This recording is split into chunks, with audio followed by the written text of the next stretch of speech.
Assalamualaikum warahmatullahi wabarakatuh. Izin perkenalan, nama saya Syifa Rahma dari kelas 11 MIPA 5. Di sini saya akan menjelaskan sedikit tentang terjadinya minyak bumi dan komposisi minyak bumi. Minyak bumi merupakan komoditas hasil tambang yang sangat penting peranannya dalam kehidupan manusia, terutama sebagai sumber energi. Minyak bumi terbentuk dari pelapukan sisa-sisa organisme, seperti tumbuhan, hewan, dan jasad-jasad renik yang tertimbun dalam dasar lautan bersama lumpur selama jutaan tahun. Lumpur tersebut kemudian berubah menjadi batuan sedimen dan sisa-sisa organisme mengalami peruraian menjadi minyak dan gas. Minyak dan gas tersebut berada di bawah tekanan dan suhu tinggi. Minyak bumi dan gas alam biasa juga disebut sebagai bahan bakar fosil. 2. Komposisi minyak bumi. Minyak bumi adalah campuran kompleks yang sebagian besarnya sekitar 90 hingga 97% terdiri dari senyawa hidrokarbon. Hidrokarbon yang terkandung dalam minyak bumi terutama adalah alkana, sedangkan sisanya adalah sikloalkana, alkena, alkuna, dan senyawa aromatik. Komponen lainnya selain hidrokarbon adalah senyawa-senyawa karbon yang mengandung oksigen, belerang, ataupun nitrogen. Yang kedua, pengolahan minyak bumi, fraksi minyak bumi beserta kegunaannya. 1. Pengolahan minyak bumi terbagi menjadi 6 proses, yaitu proses destilasi, proses pemisahan fraksi berdasarkan perbedaan titik didih. Yang kedua, ada proses cracking atau juga proses pengolahan minyak yang memiliki tujuan untuk menguraikan molekul-molekul besar senyawa hidrokarbon menjadi molekul hidrokarbon yang memiliki ukuran lebih kecil. Yang ketiga, ada proses reforming atau proses mengubah struktur pada molekul yang mutunya buruk menjadi molekul fraksi yang mutunya akan lebih baik. Selanjutnya ada proses polimerisasi dan akilasi atau proses penambahan jumlah atom pada suatu fraksi sehingga molekul fraksi menjadi lebih panjang dan bercabang. Yang seterusnya ada proses treating atau proses pemurnian fraksi minyak bumi melalui tahap eliminasi bahan-bahan pengotor yang terlibat dalam proses pengolahan. Selanjutnya ada proses blending atau proses yang dilakukan untuk meningkatkan kualitas produk siap pakai. Fraksi minyak bumi. Yang pertama ada gas atau disebut juga bahan baku dari liquid LPG. Yang kedua ada nafta yang artinya sebagai olefin atau perengkah uap dan pelarut nonpolar. Yang selanjutnya ada gasolin atau bahan baku kendaraan berat.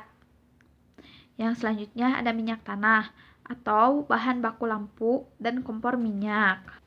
Seterusnya ada solar, yaitu bahan bakar kendaraan berat. Yang selanjutnya pelumas atau bahan pencegah keausan. Yang selanjutnya juga ada parafin atau bahan baku lilin dan korek api. Yang terakhir ada residu, yaitu aspal atau bahan baku pembuatan jalan raya. Perkenalkan, nama saya Wina Siti Aisyah dari kelas 11 MIPA 5. Di sini saya akan menjelaskan tentang mutu bensin dan bilangan oktan. Bensin merupakan bahan bakar kendaraan bermotor yang memiliki peranan penting. Di Indonesia tersedia jenis bensin, misalnya premium, pertalite, dan pertamax. Setiap jenis bensin memiliki mutu yang berbeda. Mutu bensin ditentukan oleh efektivitas pembakaran di dalam mesin. Hal ini dipengaruhi ketepatan waktu sehingga tidak menimbulkan ketukan atau knocking yang mengganggu gerakan piston pada mesin.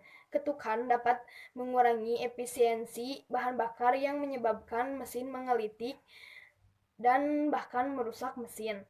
Mutu bensin biasanya dinyatakan dengan bilangan oktan atau oktan number. Bilangan oktan ditentukan melalui uji pembakaran sampel bensin sehingga diperoleh karakteristik pembakarannya. Karakteristik tersebut kemudian dibandingkan dengan karakteristik pembakaran berbagai campuran N-heptana dan isoktana. Nilai bilangan oktan 0 ditetapkan untuk N-heptana yang mudah terbakar dan menghasilkan ketukan paling banyak, sedangkan nilai 100 untuk isoktana tidak mudah terbakar dan menghasilkan ketukan paling sedikit. Contohnya, suatu campuran yang terdiri dari 25% N-heptana dan 75% isoktana akan mempunyai bilangan oktan yaitu 25/100 dikali 0 ditambah 75/100 dikali 100 sama dengan 75. Jadi pertamax dengan bilangan oktan 92 akan memiliki mutu bensin yang setara dengan campuran 92% isoktana dan 8% N-heptana. Sekian dari saya, terima kasih. Kembali lagi dengan saya Wina Siti Aisyah dari kelas 11 MIPA 5. Di sini saya akan menjelaskan tentang dampak pembakaran bahan bakar bagi kesehatan dan lingkungan. Bahan bakar yang digunakan untuk menjalankan kendaraan baik mobil, motor hingga kendaraan berat seperti truk merupakan salah satu penyumbang polusi udara. Gas buang yang keluar dari knalpot kendaraan akan mencemari udara antara lain seperti nitrogen, karbon dioksida, karbon monoksida, hingga hidrokarbon. Gas buang kendaraan juga dapat menyumbang partikel atau partikulat matter beracun yang paling memengaruhi kesehatan manusia.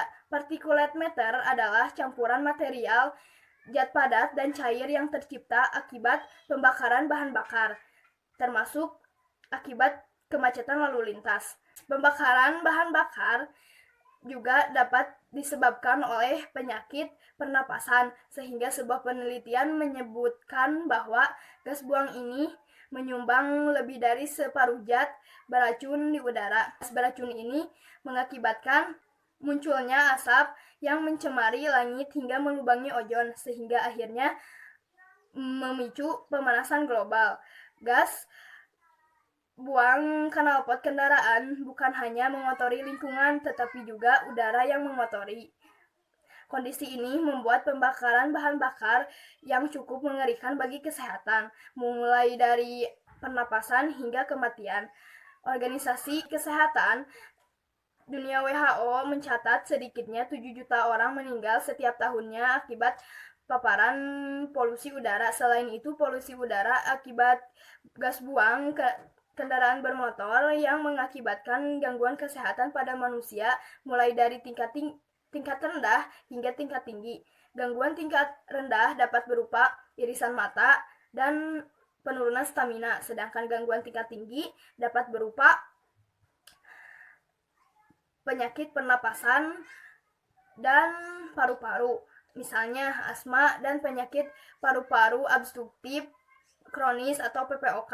Dalam penelitian yang dilakukan di kota terpadat dunia Meksiko, polusi udara ini bahkan bisa mengaruhi memori serta mengubah metabolisme pada otak, seperti halnya mengidap penyakit Alzheimer. Sekian dari saya. Wassalamualaikum warahmatullahi wabarakatuh.